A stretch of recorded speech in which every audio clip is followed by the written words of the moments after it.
PY के question है वो क्या है 2019 का, सीबीएसई 2019 का क्वेश्चन क्या है कि टू पॉजिटिव इंटीजर्स, दो पॉजिटिव इंटीजर है a एंड b, क्या है भैया, दो पॉजिटिव इंटीजर्स है a और b, can be written, a को हम क्या लिख सकते हैं, a को हम क्या लिख सकते हैं x स्क्वायर और y स्क्वायर, एंड b को हम क्या लिख सकते हैं x y का क्यूब। इतना क्लियर है, मतलब इसके अगर हम फैक्टर्स निकालें तो a को क्या लिखेंगे x स्क्वायर y स्क्वायर और b को क्या निकालेंगे x y का क्यूब। क्लियर है, तो देखो यहाँ पर और लिखा है कि where x and y are prime number, तो हमें बताना है कि इसमें क्या है x और y का क्या प्राइम नंबर। तो कहने का मतलब यहाँ पर हमें फाइंड क्या करना पड़ेगा कि टू इंटीजर्स दिए हैं a और b, can be written, a और b को हम लिख सकते हैं where x and y are prime number, और x और y यहाँ पर क्या हो रहा है, इसने प्राइम नंबर है। तो हम इसमें से क्या निकालेंगे, यहाँ पर हम निकालेंगे इसका एलसीएम। तो देखो एलसीएम में हम क्या लिखते हैं, मैंने बताया था एलसीएम में क्या लिखते हैं, बड़ी वैल्यू लिखते हैं। क्या लिखते हैं भाई, बड़ी वैल्यू। तो देखो इसमें x का स्क्वायर है, इसमें x है, मतलब हम यहाँ पर किसको लिखेंगे,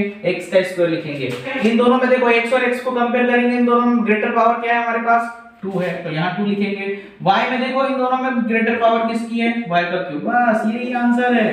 इतना छोटा आंसर सर, इतना छोटा क्वेश्चन। तो देखो क्वेश्चन क्या है, बड़ा होगा लेकिन आंसर छोटा हो सकता है, क्योंकि ये ट्रिकी क्वेश्चंस है, इसीलिए एग्जाम में आ रहा है कि यहाँ पर देखो इस टाइप के मैंने इंटीजर पे थोड़ा सा डिफरेंट था, इसलिए मैंने इसको यहाँ पर इंक्लूड किया है, क्योंकि इस टाइप का भी क्वेश्चन अगर आता है तो आपसे बन जाना चाहिए कि हो सकता है इसमें वैल्यूज चेंज कर दे कि a की value x square y square की बजाय कुछ और लिख दें, mn लिख दें, b की वैल्यू x y क्यूब, मतलब कुछ भी लिख सकता है, लेकिन फॉर्मेट आपको क्या रखना है कि इसमें एलसीएम निकालना किस टाइप से निकालना। क्लियर हो गया।